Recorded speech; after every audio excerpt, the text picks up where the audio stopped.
안녕하세요. 저는 한국교제연공제회 기금운용 직무교육을 맡게 된 메리츠증권의 문경원 애널리스트입니다. 저는 첫 강의 주제인 에너지 건설 분야의 강의를 담당하여 AI 시대 전력은 어디에서 오는가 라는 주제로 강의를 진행하겠습니다.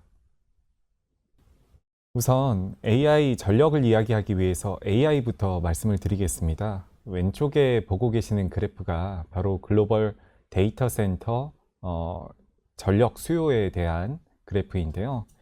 우리가 수십 년 동안 인터넷을 발달시키면서 지금까지 설치되어 있는 데이터 센터가 약 80기가와트예요. 그런데 최근에는 연에 15에서 20기가와트 정도의 데이터 센터가 설치될 예정이니까 그 성장 속도가 얼마나 가파른지 체감하실 수 있을 겁니다.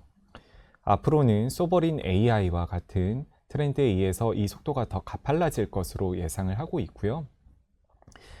그런데 이 AI 데이터 센터가 전기를 정말 많이 쓰는 것도 문제이지만 전력을 정말 집중적으로 쓰는 것도 문제입니다. 특정 지역에, 특정 건물에 몰아서 전기를 소모로 하거든요. 예를 들면 미국의 노던 버지니아라는 지역에서 전 세계 데이터 센터의 15%의 전력을 소비할 정도이고요. 그렇기 때문에 이런 전력 소비가 집중이 되는 지역에서는 이러한 전력 소비를 되게 버거워합니다. 어떤 전력망에서는 데이터 센터를 건설하지 말라, 인허가를 내주지 않을 정도이고요. 그런데 빅테크 입장에서는 이걸 기다려 주거나 용인해 줄 이유가 없죠. 빅테크는 직접 발전소를 설치하는 것으로서 이런 문제를 해결을 하려고 하고 있고요. 직접 발전소를 설치하는 것을 저희가 온사이트 발전소라고 이야기를 합니다. 그런데 온사이트 발전소에는 어떤 발전원이 가장 적합할까요? 그걸 알기 위해서는 우선 데이터 센터의 전력 부하 패턴에 대해서 알아야 되는데요. 이 왼쪽 그림에서 보시는 것처럼 데이터 센터는 365일 24시간 일정한 전력 수요 패턴을 가지고 있는 특징이 있습니다. 그렇기 때문에 안정적인 전력을 24시간 내내 공급하는 것이 굉장히 중요하고요. 이러한 특성 때문에 재생에너지는 온사이트 발전으로서 기능하기가 어렵습니다. 특히나 재생에너지는 설치 면적의 문제도 있는데요. 데이터 센터 100평 지으려면 태양광 1600평 정도는 지어야 데이터 센터의 전력 용량을 감당을 할 수가 있거든요. 아무래도 온사이트 발전이 되긴 힘들겠죠. 실제로 이 오른쪽 그래프에서는 블룸에너지라는 회사에서 조사한 온사이트 발전에 대한 어떤 리서치 결과가 나와 있는데요. 대부분이 가스 터빈이나 가스 연료전지처럼 가스 기반의 발전소인 것을 보실 수가 있습니다. 가스 발전소를 빅테크들이 사용하는 이유는 첫 번째가 안정성일 겁니다. 하지만 경제성이라는 이유도 있는데요. 특히나 지금 AI 데이터 센터 산업은 미국 위주로 발달하고 있기 때문에 가스가 싼 미국 입장에서는 가스 발전소를 택하기가 쉬운 것이죠. 특히나 앞으로는 데이터 센터를 어떤 회사들이 짓기 시작하냐면 쉐브론이나 엑소모빌 같은 빅 오일 회사들이 짓기 시작합니다. 그리고 중동 국가들, 사우디나 UAE 같은 국가들도 구프 펀드를 활용해서 데이터 센터를 짓고 있고요. 이들은 데이터 센터를 다음에 성장 동력으로 보고 있는 것도 있지만 여기에 가스를 공급하면서 매출을 창출하기 위해서 데이터 센터를 짓는 것도 있기 때문에 더더욱이나 가스를 데이터 센터의 발전원으로 활용할 수밖에 없는 것이죠. 왼쪽 그래프는 미국에서의 가스터빈 설치량 전망치를 보여주고 있는데요. 원래 미국에서 8에서 9기가와트 내외였던 가스터빈 설치량이 2030년에는 20기가와트까지 확대될 것으로 전망이 되고 있습니다. 왜냐하면 데이터 센터 때문이죠. 특히 미국에서 이렇게 관찰이 되는 가스터빈 수요 급증은 리드타임 증가로 연결이 되고 있습니다. 오른쪽에 업계 사람들이 이야기하고 있는 상황들을 보면 가스터빈을 받기 위해서는 적어도 2030년까지는 기다려야 받을 수 있다. 지금 주문해도. 이런 이야기를 공통적으로 말하고 있는 것 같고요. 이게 가리키는 것은 바로 가스 터빈, 가스 발전기의 쇼티지 현상이겠죠. 최근에 GE 버노바라는 업체의 주가를 보신 분이라면 아주 가파른 주가 상승세를 보셨을 수 있을 것 같은데요. 이런 주가 상승세로 인해서 GE 버노바라는 회사의 PER은 60배, 70배까지 증가한 상황입니다. 하지만 저는 단기적인 실적이 아니라 앞으로 3년 후, 4년 후의 이익률을 감안을 한다면 아직 이런 가스터빈 회사들의 상승 여력이 남아있다라고 생각을 하고 있는데요. 그래프에서 보시는 것처럼 현재 GE 버노바의 가스터빈 사업부 영업이익률은 15% 내외이지만 28년, 2029년까지 간다면 20% 이상으로 성장할 것으로 예상이 되고 있고요. 저희가 한국으로 따지면 변압기 업체에서 관찰을 했듯이 막상 이 가스터빈의 어떤 숫자가 찍히기 시작할 때 지금 수주가 막 들어오고 있거든요. 쇼티지가 막 일어나고 있고, 그리고 이게 숫자가 찍히기 시작하는, 이익률이 찍히기 시작하는 시점은 26년 하반기 정도 될 텐데, 그때 우리가 관찰할 수 있는 실제 영업이익률은 지금 컨센서스 상이 잡혀 있는 이익률보다 훨씬 더 클 수 있다라고 보고 있습니다. 이러한 가스터빈의 쇼티지 현상이 발생하고 있는 주요 원인은 수요 증가이지만 사실 공급 측면에서도 문제가 있습니다. 글로벌리 총 3개 업체만 그동안 공급을 하고 있었는데요. 바로 GE 버노바, 지멘스 에너지, 미쓰비시 중공업이 그 3개 회사입니다. 이 3개 회사가 과점하고 있기 때문에 쇼티지 현상이 벌어질 수밖에 없는 건데 이 구도에 도전장을 내민 회사가 있습니다. 바로 우리나라의 두산 에너빌리티고요. 두산 에너빌리티가 사실 수출 시장은 아직 도전하기엔 시기상조라는 평가가 많았지만 최근에 글로벌 가스터빈 쇼티지 현상에 힘입어서 생각보다 이르게 올해부터도 미국 데이터 센터향 수출에 도전을 하고 있고요. 조만간 좋은 소식이 들려올 것으로 저는 생각을 하고 있습니다. 두산 에너빌리티를 일반적으로는 원전, SMR 회사로 생각을 많이들 하고 계신데요. 저는 가스터빈 쪽에서의 업사이드도 굉장히 풍부한 회사라고 보고 있습니다. 이 외에 제가 가스터빈만 설명을 드렸지만 가스 연료 전진이나 가스 엔진 밸류체인도 저희가 앞으로 주목을 해야 될 것 같습니다. 가스터빈은 가장 현실적인 대책인데요. 그럼에도 불구하고 가장 최종적인 대책이라고 말씀드리기는 어렵습니다. 왜냐하면 첫 번째로 탄소 배출이 있습니다. 그리고 또 두 번째로는 가스 연료에 대한 의존도를 들 수가 있겠는데요. 가스 배관이 있어야 되고요. 그리고 가스를 수입을 해와야 돼요. 그런데 만약에 러우 전쟁처럼 가스 원자재 시장을 뒤흔드는 이벤트가 또 하나 생긴다면 가스 발전의 경제성은 갑자기 변동성이 커질 수밖에 없겠죠. 그런 측면에서 SMR과 원전이 최종적인 대책에 가깝다라고 말씀드릴 수가 있을 것 같아요. 탄소 배출도 없고요. 우라늄을 한번 넣으면 대형 원전은 약 2년, SMR은 10년 이상 가동할 수 있기 때문에 원자재 시황에 대한 안정성도 굉장히 높습니다. 이런 점을 반영을 해서 마이크로소프트와 같은 빅테크 회사들도 최근에 원전 자산에 대한 투자를 늘리고 있는데요. 예를 들면 이미 지어진 원자력 발전소와 PPA 계약이라고 해서 1:1 전력 공급 계약을 맺고 있는데 이때 일반적인 시중에서 유통되는 전력 가격 대비해서 50% 정도의 프리미엄을 부여를 하고 있어요. 이거를 저는 좀 멋있게 표현을 해서 전력의 탈커머디티화 이렇게 부르고 있는데요. 원래는 저희가 전력 1kWh를 구매를 할 때 태양광이든 원전이든 석탄에서 왔든 그 전력에 구별을 두지 않고 똑같은 가격을 지불해 왔지만 지금은 만약에 원자력 그리고 SMR과 같은 안정적이고 그리고 친환경적이고 지금 당장 이용 가능한 곳에서 오는 전력이라면 빅테크들이 충분히 일반 전기 가격보다 프리미엄을 주고 그 전기를 구매를 하는 그런 시장이 된 것이죠.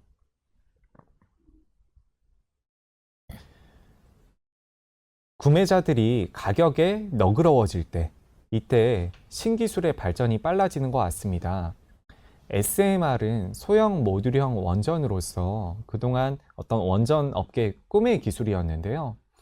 작게 만들고 모듈화시키면 그동안 대형 원전의 약점이었던 긴 건설 기간이라는 문제를 해결할 수 있기 때문입니다.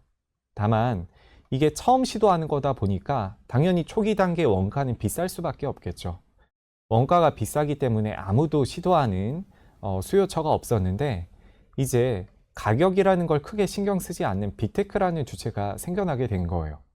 이 빅테크라는 주체는 SMR이 아직 기술적으로 완벽하지 않음에도 불구하고 먼저 선제적으로 투자를 하고 있는 환경이고요. 이런 빅테크들의 투자에 힘입어서 이제부터는 SMR이 본격적인 상용화 구간으로 접어들 것 같습니다. 올해 내년 중으로는 SMR이 착공에 들어가기 시작을 하고요. 2029년, 2030년부터는 본격적으로 상업운전에 들어가기 시작합니다.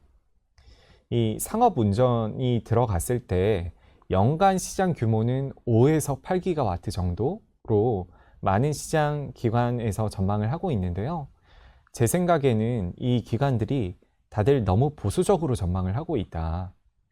TSMC의 AI 칩 생산량에 기반한 저희 추정치는 약 20기가와트에 해당합니다. 이렇게 시장 기관들이 보수적인 전망을 할 수밖에 없는 이유가 있죠.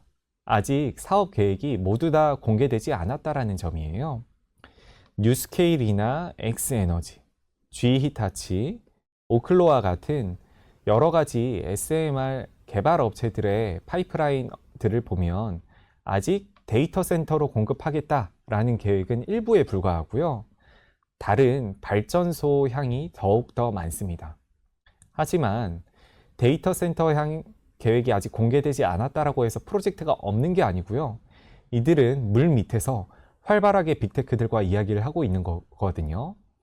근데 아직 공개되지 않았을 뿐인 거죠. 이런 상황에서 시장은 데이터 센터향 SMR 수주 규모를 과소평가하기 쉽습니다. 하지만 결국에 AI 칩 생산량의 전력 소비량이 연동이 되고 전력 소비량의 연동에서 SMR 시장이 커가기 때문에 저는 SMR 시장 규모가 말씀드렸다시피 시장 조사 기관들의 전망치보다 훨씬 더 클 수 있다라고 보고 있습니다. SMR 시장뿐만 아니라 대형 원전 시장도 저희가 주목을 해야 되는데요. 제가 AI 데이터 센터의 전력 소비를 중심으로 지금 이야기를 하고 있긴 하지만 대형 원전은 그것도 있고 그리고 또 다른 요인에 의해서 성장을 하고 있습니다. 뭐냐 하면 일단 이 그래프를 봐주시죠.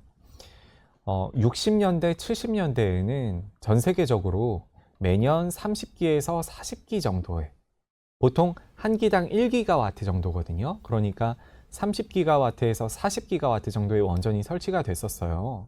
그런데 후쿠시마 사태, 체르노빌 사태, 스리마일섬 사태와 같은 사고가 이어지면서 대형 원전 시장은 쭉 내리막길을 걸으면서 최근에는 연간 6에서 7기가와트 정도만 착공이 되고 있는 환경입니다.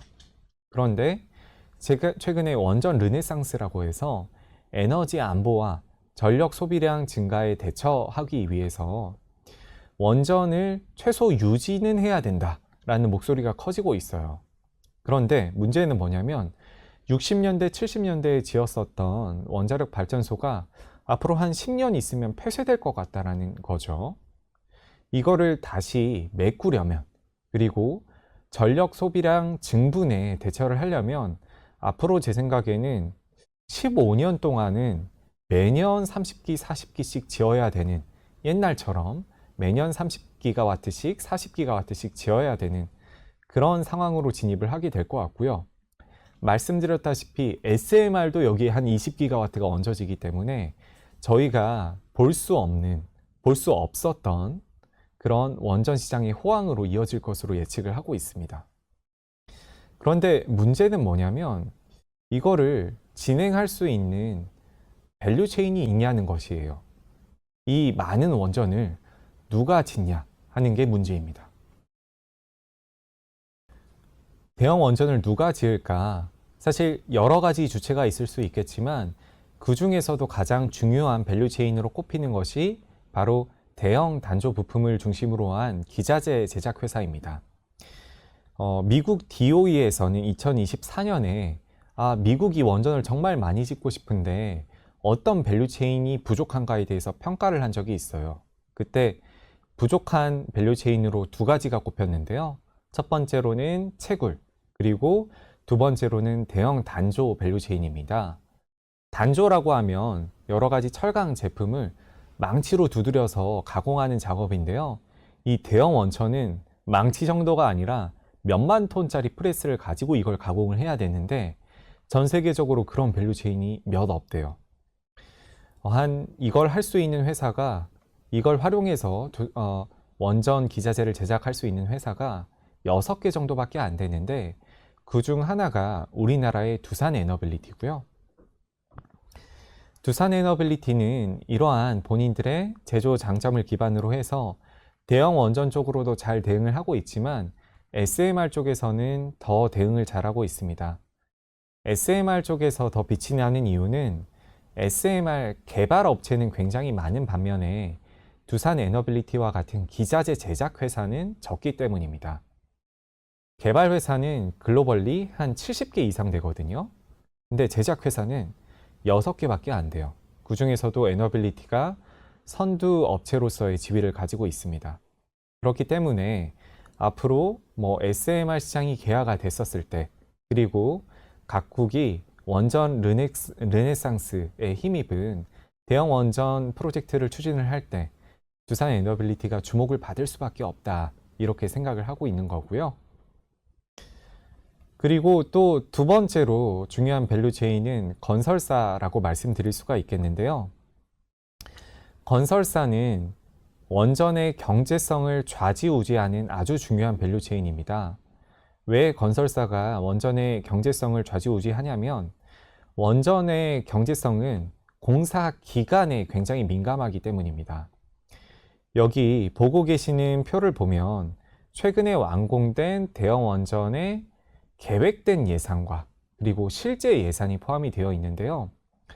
계획된 예산 대비해서 3배, 4배 증가한 프로젝트들도 되게 많아요. 특히 프랑스가 가지고 있는 EPR 노형을 사용한 프로젝트들은 원래는 이 프로젝트가 5년이면 완공이 됐었어야 되는데 완공이 되는데 16년 이상이 걸린 그런 사례도 존재합니다.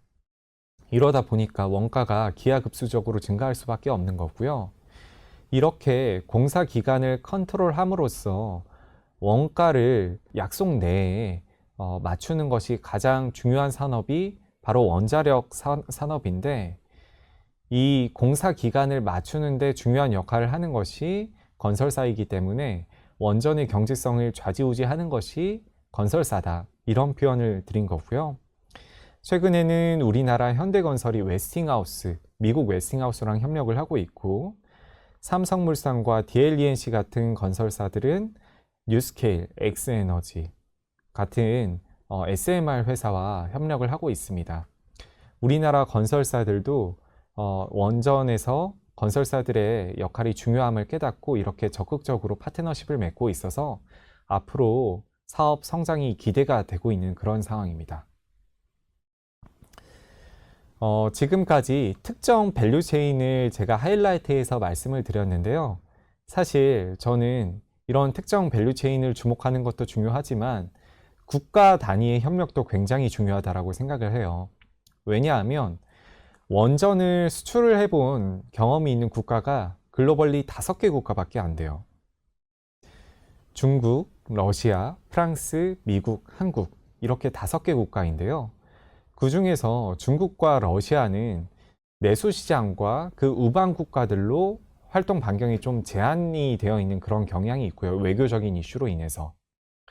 그런데 이런 상황에서 다른 국가에서, 특히나 미국에서 원전을 정말 많이 짓고 싶다면 그럼 동맹국들한테 분명히 도움을 청하게 될 텐데, 그러면 한국이 그 역할을 담당할 수밖에 없을 거라고 저는 생각을 하고 있거든요. 최근에 미국은 2050년까지 400기가와트의 대형 원전 용량을 달성을 하겠다. 이렇게 이야기를 하고 있습니다.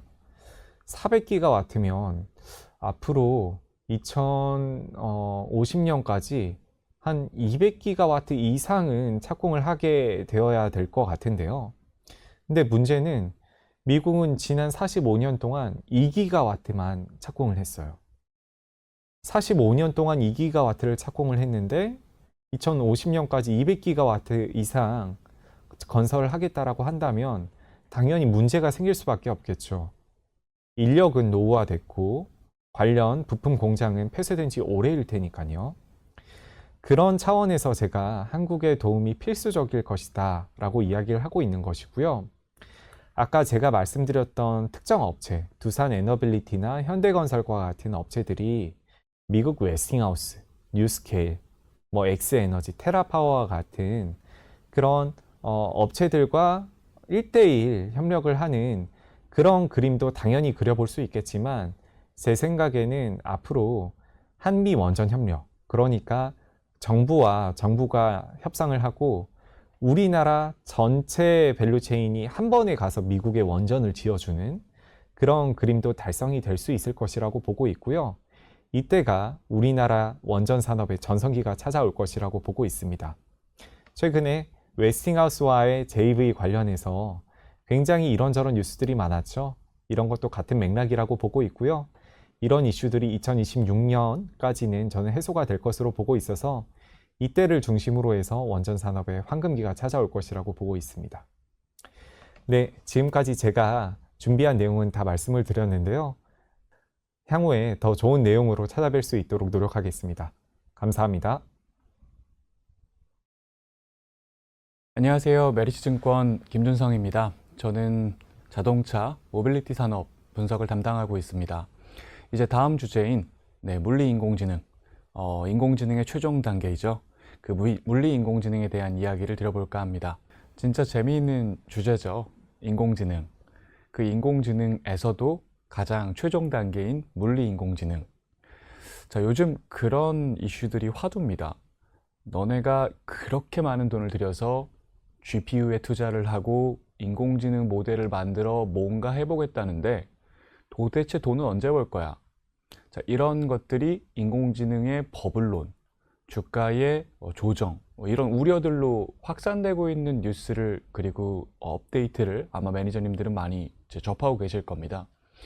자, 근데 그 인공지능의 과정을 다 거쳐서 최종 단계 인공지능이라고 할 수 있는 물리인공지능은 그런 논쟁 자체가 없습니다. 왜냐하면 나오는 순간 바로 돈이 되거든요.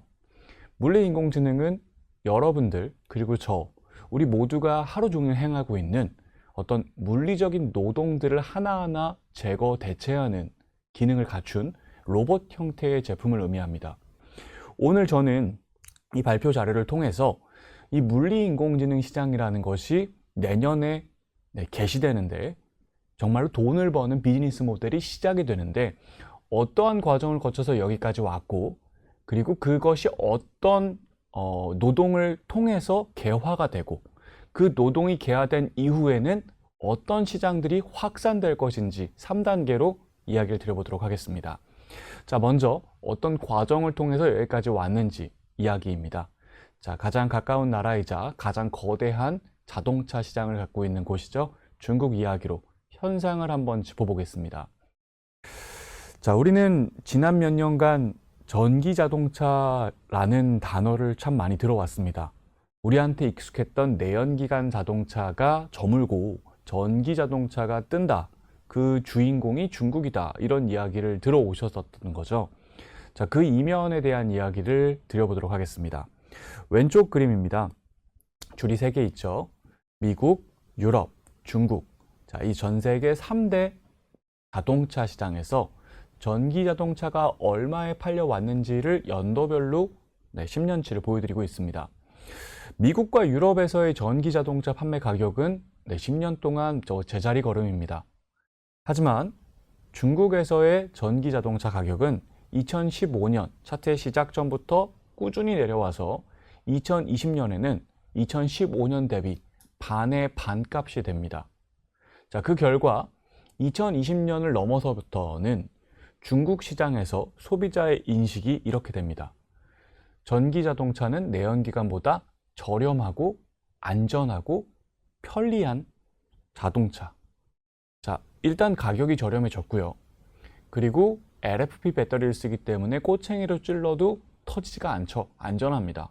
그리고 정부의 적극적인 인프라 구축으로 충전도 정말 편리하죠.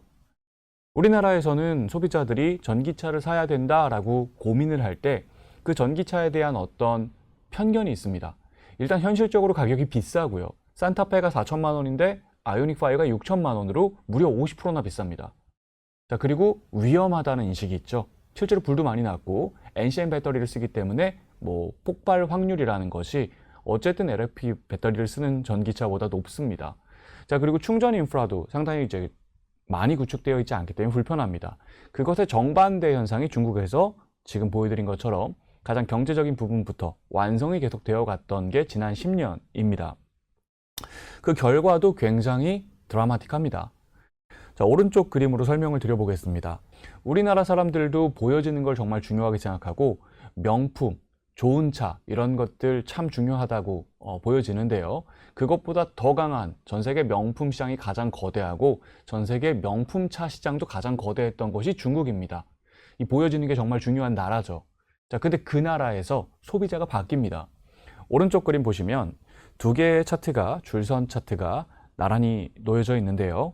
왼쪽 줄선 차트는 글로벌 자동차 회사들, 이른바 우리가 사실 그런 생각들 많이 하잖아요. 그래도 현대 기아가, 그래도 GM 포드가, 그래도 토요타, 혼다, 닛산이, 그래도 BMW, 벤츠, 폭스바겐이 중국에 있는 자동차 브랜드보다는 우위에 있는 친구들이지라는 어떤 생각을 상식으로 갖고 있죠. 자, 그 우위에 있다고 생각하시는 글로벌 자동차 브랜드의 합산 점유율입니다. 2015년, 좀 전에 보여드렸죠. 중국에서 전기 자동차의 가격이 쭉 내려오기 시작한 그 시작점부터 글로벌 자동차의 중국 시장 점유율도 와르르 무너져 내립니다. 전 세계 자동차 시장에서 가장 큰 시장입니다. 우리나라가 한 해에 한 100만 대 넘게 자동차가 팔리는 시장이라고 한다면 중국은 3천만 대가 넘는 전 세계 최대 시장이죠. 여기서 글로벌 자동차의 브랜드 점유율이 3분의 2에서 10년 동안 3분의 1로 반토막이 납니다. 그리고 오른쪽에 있는 그 자리를 메꾼 것이 중국 로컬 업체입니다. 보여지는 것이 중요한 그들에게, 그래서 전체 소비자의 3분의 2가 수입차를 사던 그들이 완전히 바뀌어버린 거죠. 나는 BMW 타면 쪽팔려. 난 볼보 타면 창피해. 이 얘기를 제가 중국에 가서 소비자에게 직접 듣습니다.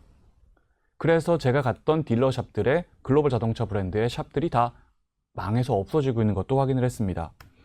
자, 정말 무서운 건 이 그림입니다.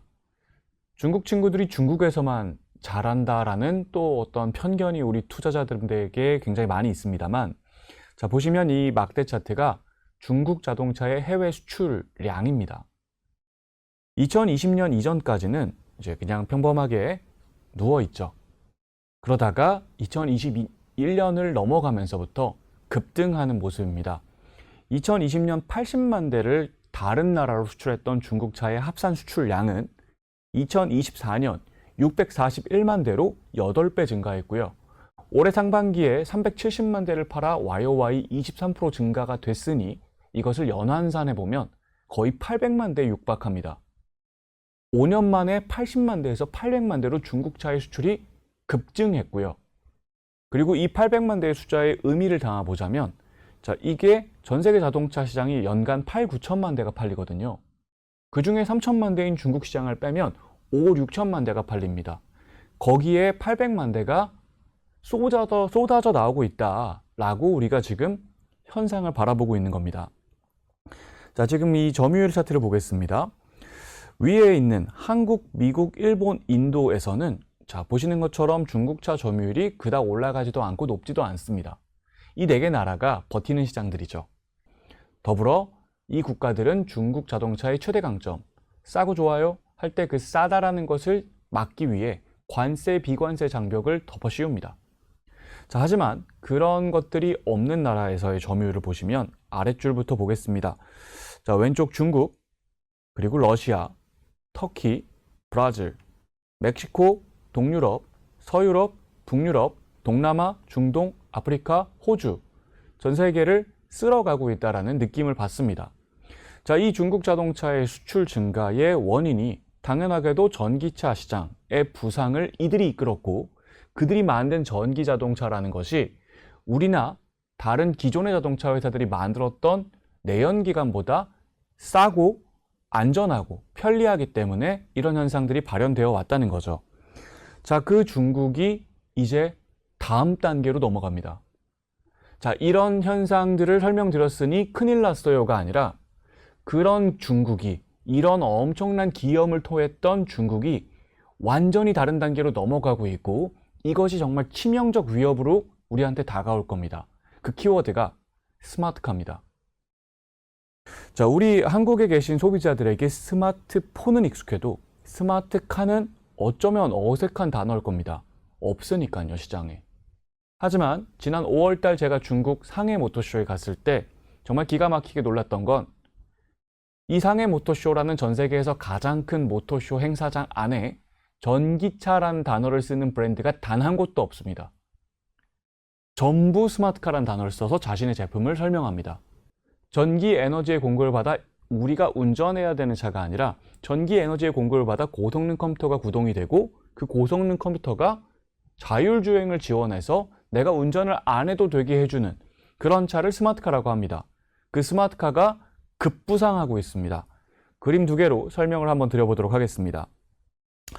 자, 그림 이 7페이지의 그림은 가격대별로 중국 자동차 시장의 판매 랭킹을 보여드리고 있습니다. 왼쪽 상단 차트부터 보겠습니다. 0에서 10만 위안. 자, 10만 위안이 얼추 2천만 원 정도 됩니다. 2천만 원 이하의 자동차 시장에서 누가 잘하나를 보면 1등이 우리한테 익숙한 그 브랜드 BYD가 있습니다. 아, 이 저렴한 시장에선 BYD가 참 잘하고 있구나. 한 틱 올라가겠습니다. 10에서 20만 위안. 2천에서 4천만 원이죠. 여기서 누가 잘하니? 라고 봤더니 와우, 압도적으로 우리 BYD가 참 잘하고 있습니다. 자, 그리고 또 한 틱 올라가겠습니다. 자, 20에서 30만 위안, 4천만 원에서 6천만 원이죠. 여기 뭔가 느낌이 다릅니다. 일단 이 전에 있었던 가격대에서는 파란색으로 하이라이트한 친구들이 없습니다. 다 잿빛 친구들이죠. 그리고 BYD가 압도적 1등이었습니다만 20만, 30만으로 올라오는 순간부터 온도가 달라지고 공기가 달라지는 거죠. 일단 1등이 BYD가 아닙니다. 테슬라죠. 자, 그리고 회색 애들이 별로 없고 다 푸딩딩한 애들입니다. 1등 테슬라, 2등 리오토, 3등 아이토, 5등 샤오미, 그리고 저 밑에 있는 10등 샤오펑까지 푸딩딩한 애들이 가득합니다. 그리고 그들이 선도주자들이에요. 한 틱 더 올라가서 30에서 40, 또 한 틱 올라가서 40에서 50, 마지막 50만 위안 이상. 이 이른바 20만 위안, 4천만 원 이상대에 있는 구간에서는 BYD 같은 친구들이 힘을 못 씁니다.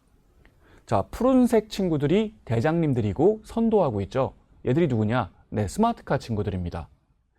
전기 자동차라서 전기 에너지로 동력을 받아 내가 운전을 하는 그게 전기차.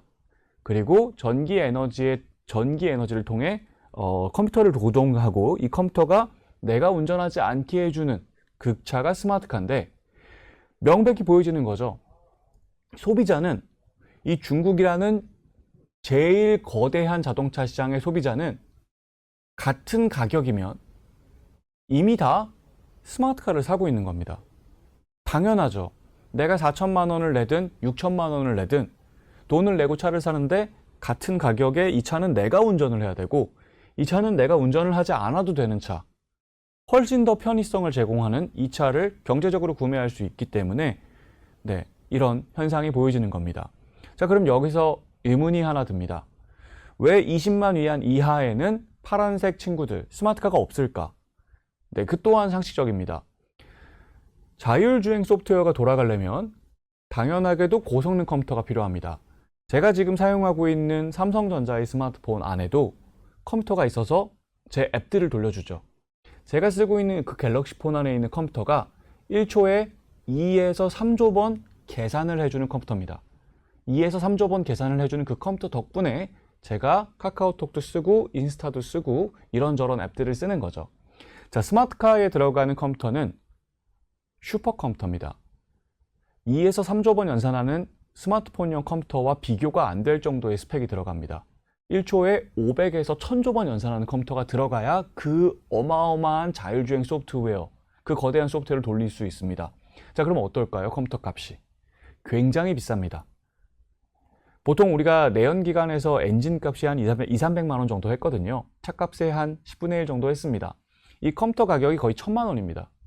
자, 그 컴퓨터 값을 감당하고 4천만 원, 20만 이하로 차를 낼 수 있는 스마트카 브랜드는 없었던 거죠. 컴퓨터 값이 추가되니 비싼 차종으로 분류가 돼 있었던 겁니다. 그래서 여기서 말씀드릴 수 있는 건 누군가 우리한테 이렇게 이야기합니다. BYD 판매가 어땠는데 테슬라 판매는 어땠어? BYD 판매가 어땠는데 샤오미 판매는 어땠어? 자, 이러면 틀린 겁니다. 우리가 아이폰이 막 나와서 전 세계에서 흥행 돌풍을 일으키는데 대한민국에 아이폰이 들어오지 않았다는 이유로 초콜릿폰만 팔리고 있는데 그 초콜릿폰 판매량과 아이폰 판매량을 비교하는 건 의미가 없죠. 시장이 여기서 여기로 넘어가는데 아직 스마트폰이 침투하지 않은 시장에서 팔리고 있는 피처폰의 판매 성과와 전 세계를 호령하게 될 스마트폰의 판매 성과를 비교하는 것은 분석의 의미가 없잖아요. 그런 현상을 우리가 인지하고 접근을 하면 자, 여기서 전기차 업체들의 리스크가 보입니다. 결국 내려오겠죠. 20만 위안 이상에만 있던 이 스마트카가 20만 위안 이하로 내려올 겁니다.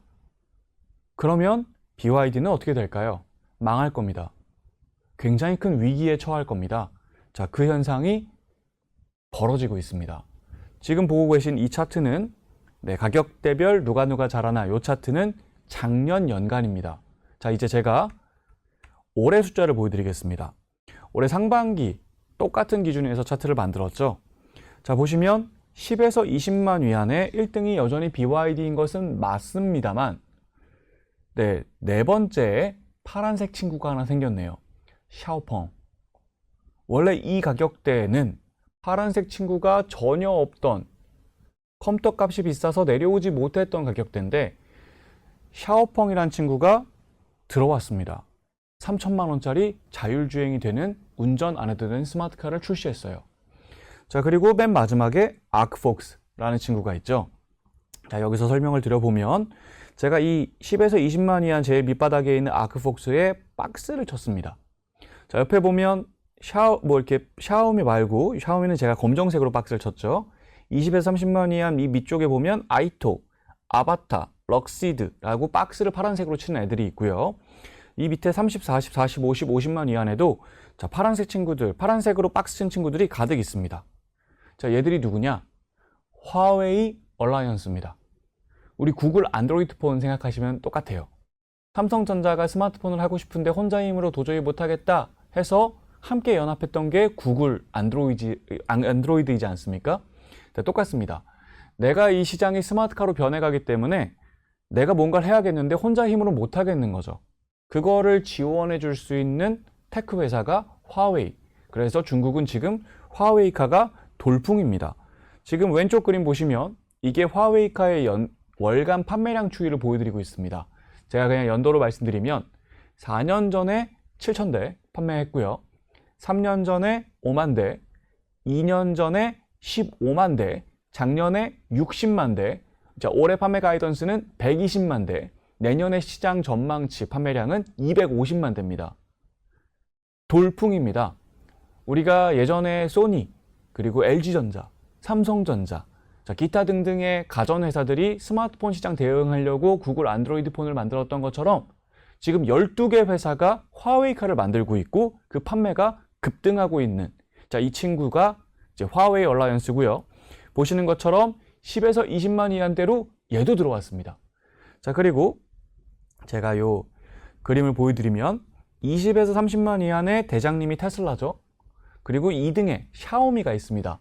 자, 샤오미는 중국의 테슬라입니다. 화웨이카 얼라이언스에 조인하지 않고 자기가 직접 스마트카를 모든 밸류체인을 구축해서 나아가는 친구죠. 이 친구 판매량도 한번 볼까요? 자, 왼쪽 그림입니다. 작년 4월부터 샤오미가 차를 판매하기 시작했어요. 자, 이 차가 미쳤습니다. 자, 여러분, 차의 기본적인 성능, 구동력이죠. 여러분들이 BMW 5 시리즈를 사시건, 벤츠 E클래스를 사시건, 소나타를 사시건, 제로백, 0에서 100km 속도까지 올라가는데 걸리는 시간이 보통 8초 내외입니다. 이 차가 3초대입니다.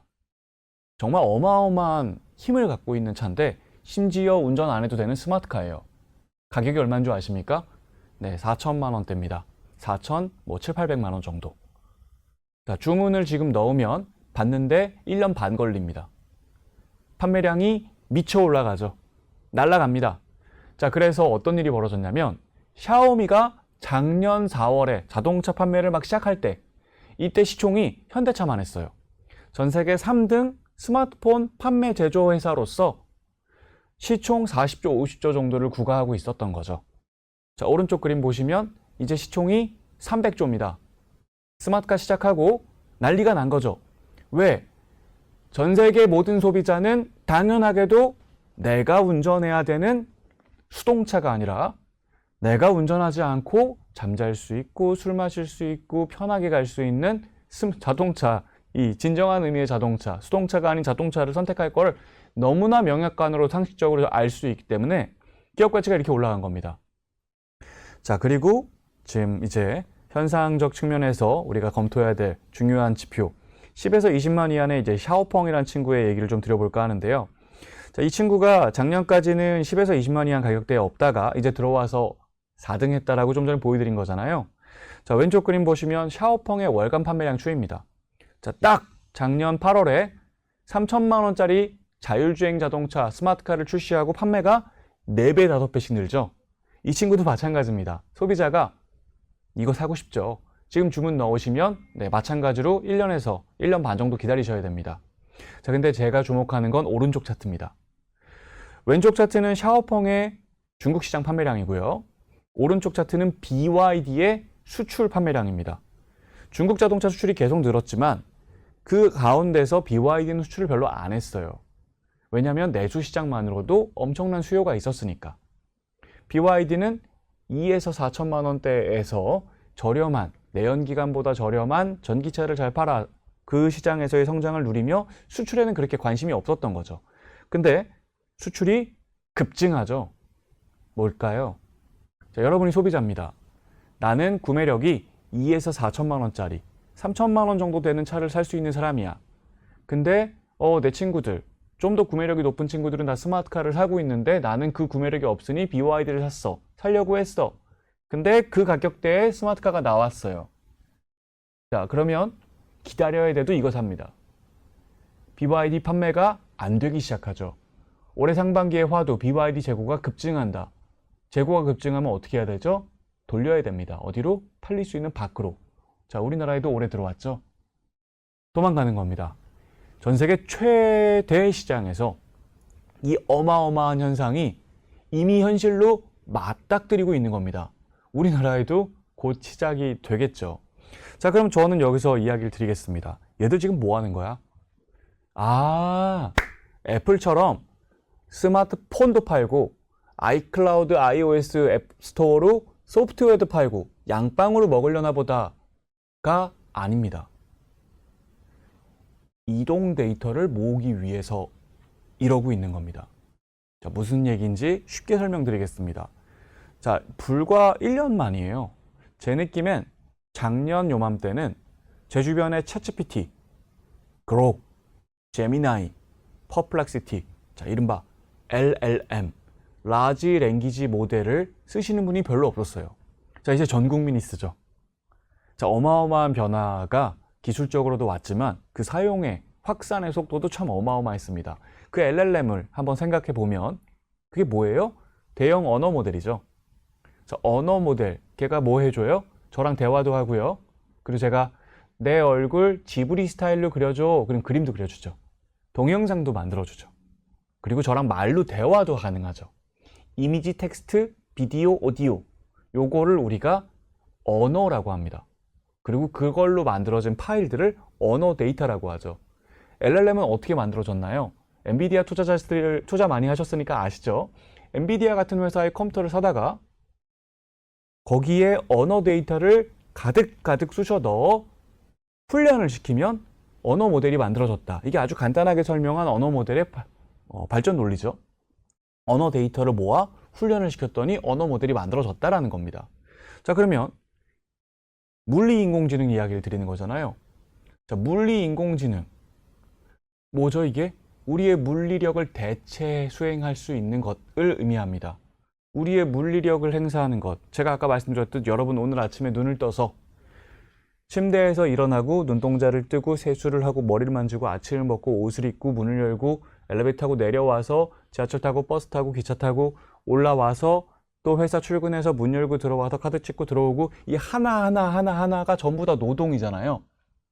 자, 그 모든 노동들이 대체하는 범주의 단어가 물리인공지능인데, 자, 여러분, 기초노동이 있습니다. 기초노동. 그게 뭘까요? 여러분들이 하루 종일 그 끝없는 노동을 이어가기 위한 근간이 되는 노동이 있습니다. 바로 이동입니다. 여러분이 이동 능력이 없으면 오늘 하루 동안 수행하셨던 그 모든 노동들을 수행할 수가 없었어요. 그래서 이동 능력부터 만들어야 물리인공지능 시장이 열립니다. 그 이동 능력을 만들려면 어떻게 해야 될까요? LLM이 언어 데이터를 모아서 훈련을 시켰더니 만들어진 것처럼 이동 데이터를 모아서 훈련을 시켜야 이동 능력이 만들어집니다. 라지 액션 모델의 한 종류인 이동 모델이 만들어지는 거죠. 그 이동 데이터를 스마트카가 모으는 겁니다. 왜? 나 대신 운전하잖아요. 내가 보고 판단하고 명령을 내린 과정을 수행할 수 있는데 그걸 대신하더 컴퓨터가 수행하고 소프트웨어가 수행하며 그 과정에 컴퓨터와 소프트웨어가 수행한 그 과정의 데이터가 쌓여서 인터넷 통신망을 타고 데이터 센터로 옮겨지고 그리고 훈련을 해서 이동 능력이 만들어지는 겁니다. 여러분, 그리고 그것을 위해 지금 왼쪽 그림 테슬라는 작년 말 기준 720만 대, 화웨이는 80만 대, 자, 샤오미는 끝에 14만 대를 팔아놨고요. 올해 말 기준 테슬라는 920만 대, 화웨이는 200만 대, 샤오미는 50만 대의 차가 쌓일 겁니다. 어떤 차? 스마트카가 쌓입니다. 현대자동차가 팔고 있는 산타페 소나타에는 컴퓨터가 없어서 데이터가 안 만들어지죠. 하지만 이들이 팔고 있는 이 차에는 고성능 컴퓨터와 소프트웨어가 있어서 인지하고 판단하고 제어하는 과정의 데이터가 계속 쌓이는 스마트카들이고요. 그 데이터가 매일매일 인터넷 통신망을 타고 이들의 데이터 센터에 가서 훈련을 합니다. 오른쪽 그림 보시면, 자, 테슬라 데이터 센터의 훈련 능력이 100엑사플롭이죠. 자, 이런 걸로 훈련을 해서 결과를 만들어내고 이제 로보택시가 우리 곁으로 오는 겁니다. 자, 다음 달부터 여러분이 미국에 가면 스마트카를 통해 이동 데이터를 확보하고 그 이동 데이터를 훈련하여 완전한 로보택시 서비스가 가능한 시장이 열립니다. 제가 아주 간단하게 이 시장의 크기를 정의드리며 마무리 짓겠습니다. 테슬라는 지금 택시가 3만 원이면 10,000원 정도의 서비스를 제공할 수 있는 로보택시를 출시합니다. 10,000원, 하루에 한 20번 태운다. 그럼 20만 원, 매출이 20만 원이죠. 1년은요 7,500만 원입니다. 자, 노동 비용이 없죠. 기사님한테 드려야 될 노동 비용이 없습니다. 자, 7,500만 원의 연 매출이 나오는데 이익은 얼마 떨어질까요? 저는 한 5천만 원 가정합니다. 한 대의 로보택시가 벌 수 있는 돈이 5천만 원입니다. 자, 우리나라 인구 1,000만 도시입니다. 택시 몇 대 필요하죠? 10만 대 필요합니다. 미국 4억입니다. 그럼 400만 대 필요하겠죠? 400만 대에 5천만 원씩 벌면 20조입니다. 네. 자, 그리고 당연하게도 이 시장에서 400만 대만 필요하지 않겠죠. 버스, 지하철, 기차, 라이드 헤일링, 카쉐어링, 렌터카, 차량 소유에서 수요 이전이 옵니다. 자, 저는 1,000만 대 정도 필요할 거다라고 봅니다. 자, 그러면 숫자가 더 올라가죠. 우리가 보지 못했던 초거대 이익의 창출이 노동 제거를 통한 물리인공지능에서 발현되는 것이 바로 이 이동 로봇에서 시작이 됩니다. 그리고 그것이 다음 달부터입니다. 좋은 자리에서 여러분들께 물리인공지능 시장에 대해서 이야기 드릴 수 있었던 것 같습니다. 아무쪼록 투자 판단을 내리심에 있어서 도움이 되셨기를 바랍니다. 다음 기회에 다시 인사드리겠습니다. 감사합니다. 안녕하세요. 저는 메리츠증권 조아의 애널리스트라고 합니다. 저는 이번 기금운용 직무의 마지막 주제인 디지털 금융의 분야의 강의를 담당하여 0.1조각의 세상 누구나 투자자가 된다 강의 진행해 보도록 하겠습니다. 우선 제일 먼저 말씀드릴 부분은 자산과 화폐가 변화가 되고 있다는 겁니다. 보시다시피 자산은 이제는 저희가 전자적 자산이다라고 하면 그렇게 낯설지가 않습니다. 예전에는 종이로 직접 우리가 화폐를 들고 다녔다면 지금 디지털 지갑으로 우리가 실물 지갑을 대신해서 돌아다니는 것은 그렇게 낯설지 않은 환경에 저희가 지금 살고 있습니다. 거기다가 지금은 한 단계 더 나아가고 있습니다. 바로 디지털 자산이라는 단어가 등장하게 되었는데요. 이제는 중앙 서버의 숫자에 있는 자산이 아니라 블록체인상의 토큰이라고 할 수 있는 새로운 형태의 자산이 우리에게 성큼 다가왔습니다. 자산이라는 개념이 변화하고 있다 보니 통화도 당연히 변화하고 있습니다. 지금은 저희가 전자지갑 내에서 선불 충전금을 사용하고 있지만 정말 곧 있으면 비트코인을 가지고 우리가 물 한 병을 살 수 있을 정도로 이 통화도 암호화폐적으로 굉장히 빠르게 지금 변화하고 있는 상황입니다. 사실 이러한 같은 모습은 아직은 좀 낯설다라고 볼 수 있겠지만 이미 저희가 사실은 실제 체험 속에서 많은 것들을 이미 느끼면서 살고 있습니다. 대표적인 예시가 플랫폼 증권사의 소수점 거래라고도 할 수 있겠습니다.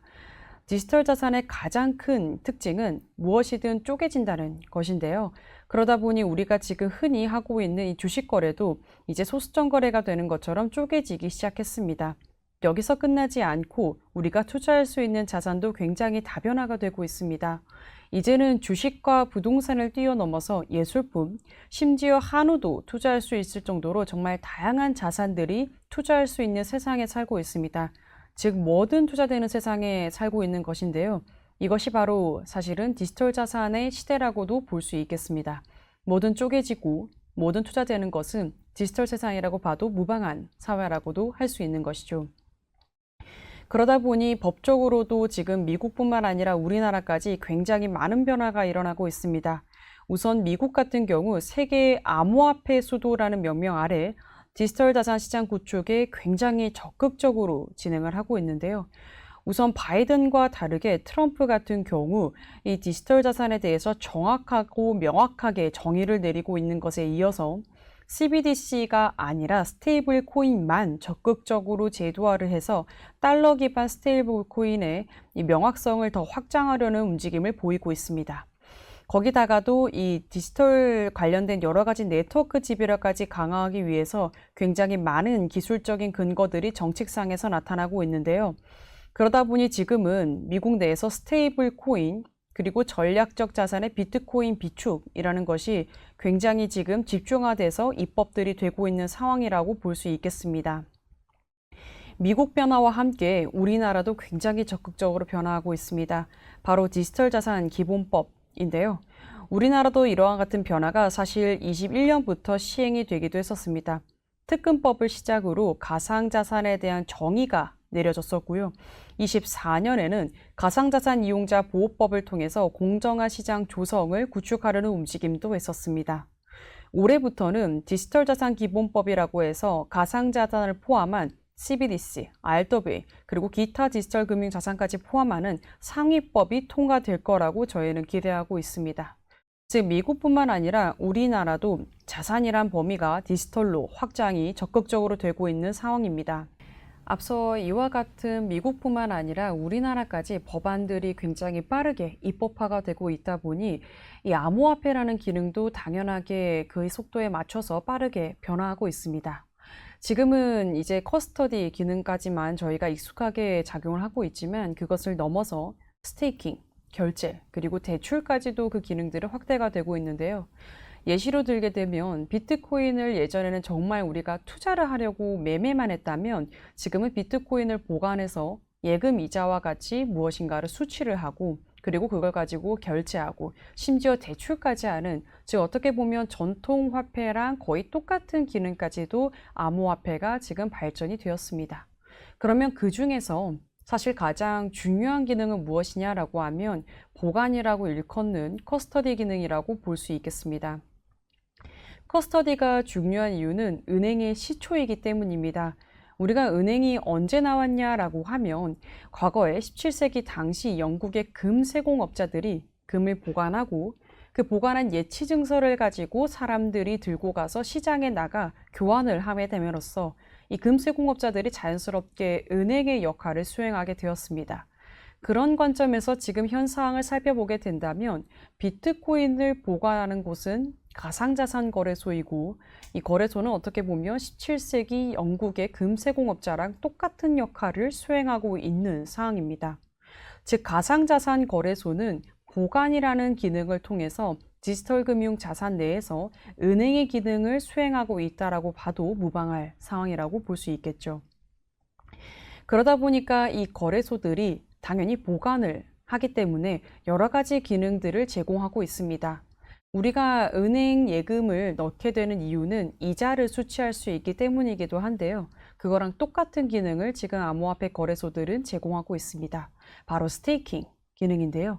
화면상 왼쪽에 있는 것처럼 코인베이스 그리고 우리나라의 업비트 모두 그냥 단순하게 가상자산을 보관하게 되면 거기서 나오는 보상률에 따라서 어떻게 보면 은행의 예금이자와 비슷한 형태로 이 해당 이자를 제공을 하고 있게 되고 있습니다. 거래소들 같은 경우 이 보상에서 발생하는 수수료를 일부 가져감으로써 새로운 수익원으로 작용되기도 하고 소비자들 입장에서는 여기서 나오는 수수료를 가지고 예금 이자처럼 수취하게 되다 보니 둘 다 모두가 윈윈하는 형태로 작용이 되고 있는데요. 그러다 보니 오른쪽에 있는 것처럼 이더리움 전체 공급량에서 약 30%가량이 지금은 단순하게 보관이 되어지고 있는 상황이라고 볼 수 있겠습니다. 즉 옛날이었으면 비트코인, 이더리움 그냥 매매하고 저희가 매도하고 팔고 그런 흐름이 익숙했다면 지금은 예금과 마찬가지로 이 거래소 내에서 보관을 하는 형태로 지금은 진입하고 있는 것입니다. 여기서 끝나지 않고 이제 결제까지도 기능들이 확대가 되고 있습니다. 현재 암호화폐 사용자 수는 저희가 알고 있는 이 아멕스라던가 페이팔의 사용자 수보다 더 많을 정도로 정말 많은 이들이 사용하고 있는데요. 우리가 은행에 이 정기적으로 예금을 넣게 되면 그 계좌를 연동하는 체크카드를 발급받아서 결제를 하는 모습이 지금은 굉장히 당연한 시대입니다. 그거랑 마찬가지로 암호화폐 거래소 내에서 제가 이 암호화폐를 저장하게 되면 그 연동된 카드를 발급받아서 결제하고 싶은 니즈가 당연히 생기게 되기 마련인데요. 그러다 보니 전국적으로 심지어 전 세계적으로 이 비트코인 ATM 기기가 지금 생겨나가고 있습니다. 특히 맨 오른쪽에 있는 것처럼 코스트코는 이 오프라인 가게 내에서 ATM 기기를 적극적으로 설치함으로써 비트코인 결제, 즉 암호화폐 결제 기능을 적극적으로 수행해 나가고 있습니다. 즉 저희는 조만간 우리가 가지고 있는 암호화폐를 가지고 바깥에서 그리고 온라인 내에서도 결제하는 것이 낯설지 않은 세상이 도래될 것으로 예상해 볼 수 있습니다. 여기서 더 나아가서 이제는 대출까지도 그 기능이 확장이 되고 있습니다. 대표적인 주체는 메이커어디에이오인데요. 이들 같은 경우 오른쪽에 작동 원리를 보시면 아시겠지만 제가 이더리움을 맡기면 이거를 가지고 지금 현재 은행의 LTV와 비슷한 개념으로 80% 정도를 대출을 해줘서 이걸 가지고 저희는 새로운 암호화폐를 산다거나 아니면 소비를 한다거나 유동화를 일으킬 수 있는 기능까지도 확장이 되었습니다. 즉 암호화폐는 어떻게 보면 지금 전통화폐가 하는 모든 기능을 수행하고 있는 상황입니다. 그러다 보니 사실 이와 같은 변화는 앞으로도 당연히 가속화될 거라 보고 있는데요. 이런 변화 속에서 누가 구조적인 수혜를 누릴 것이냐라고 하면 계속적으로 말씀드렸던 거래소, 그 중에서 코인베이스가 가장 큰 수혜라고 볼 수 있겠습니다. 코인베이스가 어떤 역할을 하고 있냐라고 하면 정말 다 하고 있습니다. 우리가 지금 업비트에서 볼 수 있는 다양한 이런 거래뿐만 아니라 커스터디, 그리고 스테이킹, 결제, 대출, 심지어 서클과 협력사입니다. 서클의 50% 수익은 지금 현재 코인베이스가 수취할 정도로 그 둘의 지금 굉장히 공생관계가 높다라 볼 수 있겠는데요. 즉 현재와 같이 미국이 법안을 빠르게 입법화하고 있고 이 스테이블 코인이 활성화가 되고 그리고 이와 같은 디지털 금융 세계가 구축이 된다라고 하면 이미 라인업을 충분히 가지고 있는 코인베이스가 할 수 있는 일이 많아진다는 것을 알 수 있겠습니다. 코인베이스가 다른 거래소 대비해서 가장 큰 장점은 바로 안정성이겠습니다. 대표적인 주체가 바이낸스도 우리가 떠올리기 마련인데요.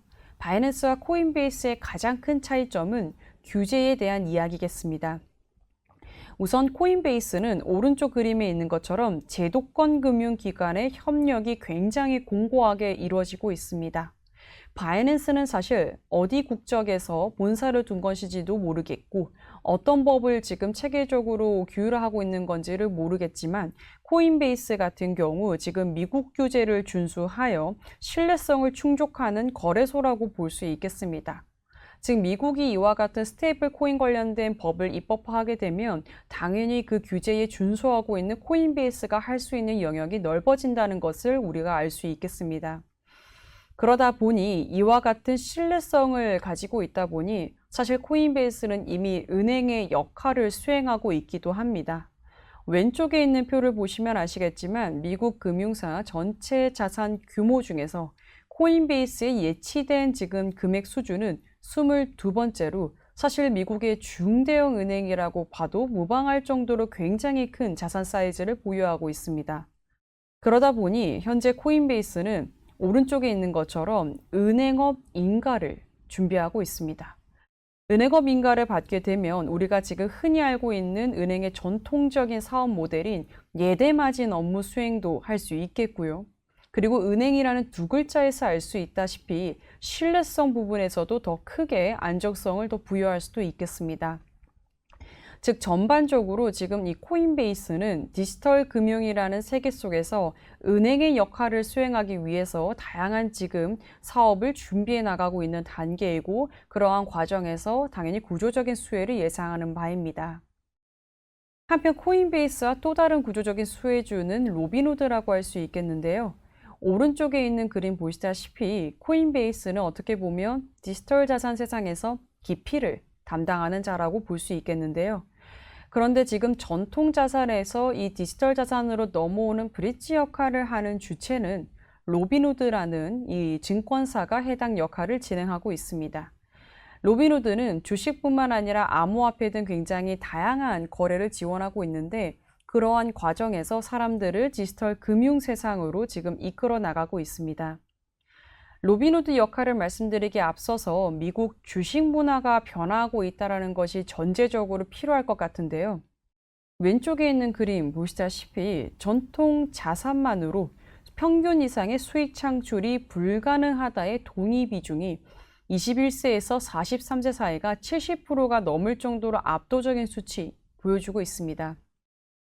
이들은 그래서 어떤 거를 선호하냐라고 하면 맨 오른쪽 표에서 보시다시피 디지털 자산, 암호화폐를 정말 두 번째로 선호할 정도로 관련된 분야에 있어서 적극적으로 투자 수요도가 높은 모습을 보여주고 있습니다.